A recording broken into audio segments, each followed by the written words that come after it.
So, Design Tea episode 4. I've been thinking a little bit around what to do with this, and I wanted to use Design Tea to showcase more of the fabulous team at Fierce because you make us look good.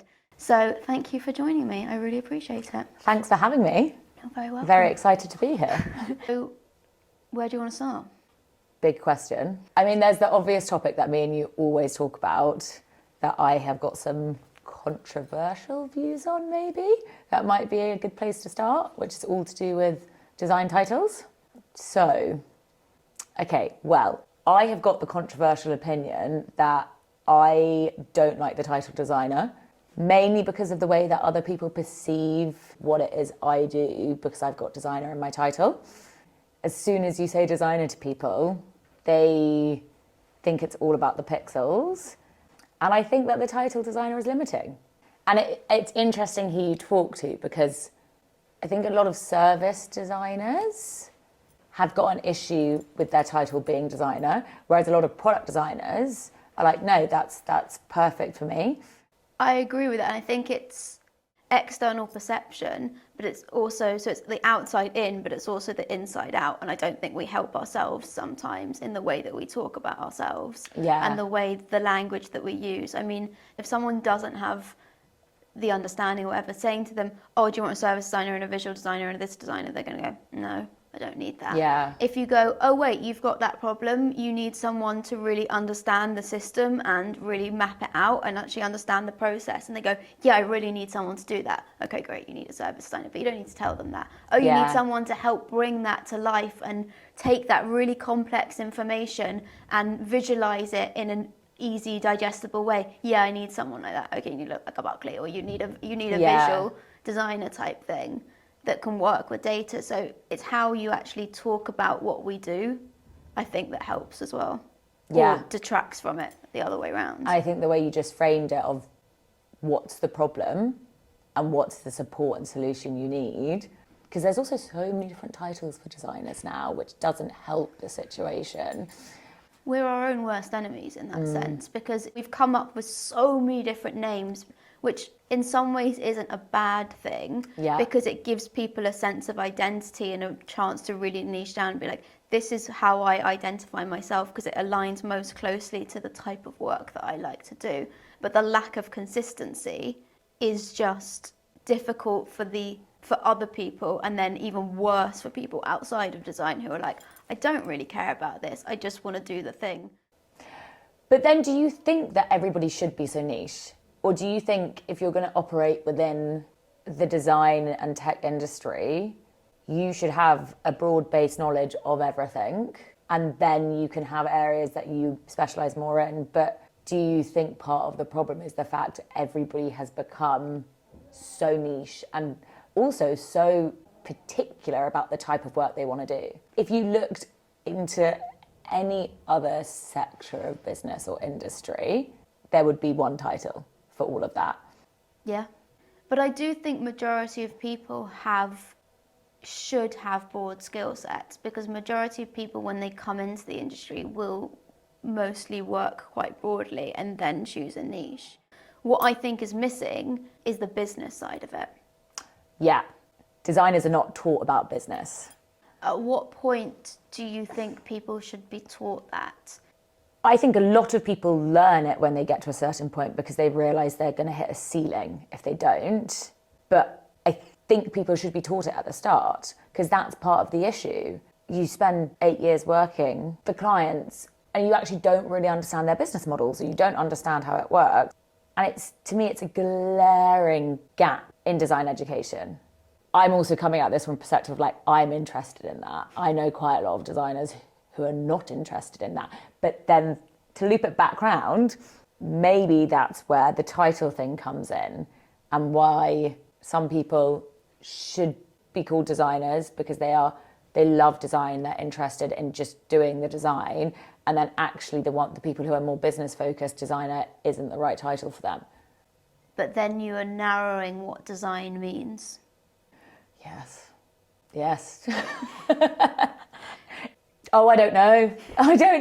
It's a very difficult one. It is, but to your point, it's that question of where the ceiling comes in. Working with clients on specific issues, that the level that you're working up brings up much bigger business issues and cultural changes that potentially need to happen, and you're the person who identifies them and highlights them, but then the ceiling hits, you go, okay, these are the things that you need to address, and they go, okay, great, thank you, I'm going to go off and get a consultant to then help me with this. And that, to me, is where the ceiling of design has been, like, it's there. I now can't then go and do the part that I think is going to be really interesting because I'm a designer.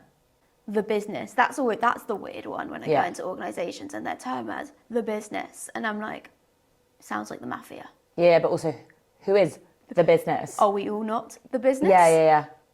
I mean, we've got it with a client at the moment where they keep saying, and you know, then the business. I'm like, but we are the, like, what do you mean the business? And they within that have completely segregated design and product. It's both from the business. So, do you think? Ooh, serious. Yeah, mark goes down. Do you think that product and design should be their own departments within organisations, or do you think they should be integrated within every single department? So if you were to stick engineering into that, so you've got the old three-legged thing. Yeah. What you're saying is, should you have a digital department, or should digital be part of every department? Every department. Yeah. Do I think that they should be integrated? Yes. Yeah. But how you integrate it is a different question. So design should exist everywhere. Do they need to? The setup is so. What I'm sorry. Yeah. What I'm trying to say is, should they be in every vertical, whatever? But I actually think design operates best as a horizontal rather than as a vertical. See, interesting. I don't disagree, but the whole conversation thinking about like design and it being more integrated and speaking the language of business, etc. I think design does itself harm by separating itself sometimes as well, though. I think every vertical should have design, product, tech within it, by just never having them embedded within different verticals. That's part of the problem. Yes. Yeah. They should be embedded, but the question is whether you can embed individuals in, and I think that's the right thing to do, but I also think you need centralization to some degree to keep it all together, because what you see too often is you embed even design leaders into particular areas of the business, and there isn't anything tying those together. So you have 2 or 3 different design systems. You've got one area of the business that doesn't, you have doing service design here and you're doing service design there, but who's looking at the consistency between them? So there needs to be, I think, this comes back to the accountability. There should be someone that's accountable for design across everything, which is why I talk about the horizontal. But yes, to your point, they can operate in verticals as well. But something needs to join those verticals up. I'm not backtracking on myself. I just see both of them. It's a difficult one. I think sometimes the verticals are maybe broken down too granular. Well, it's that age-old thing of a customer doesn't care about your organisational setup. It just needs an end-to-end connected experience. And if you can do that, it doesn't really matter how you're set up. Organisational design. So I think what we're saying is we could sit here and talk about it for hours, because there's never going to be a right solution for everyone. It has to depend. But I personally feel that design should be more involved with the business, because we're obviously moving into an age as well where technology, design, product is so prevalent now with the internet that for me, it has to be integrated, because they're so interlinked, and by people still keeping themselves distinct, I think they start to live in a little bit of a bubble. I thought you were going to go into AI there, but I think maybe we'll save that for another one. No, I was actually going to go into the 4th Industrial Revolution, but then I decided maybe not to. We'll save that for the next one and wrap it up now. Yeah. Cool. Thanks, Sasha. Appreciate it. Thanks for having me. You're very welcome. Come back anytime. Oh, and thank you all for watching. Thanks.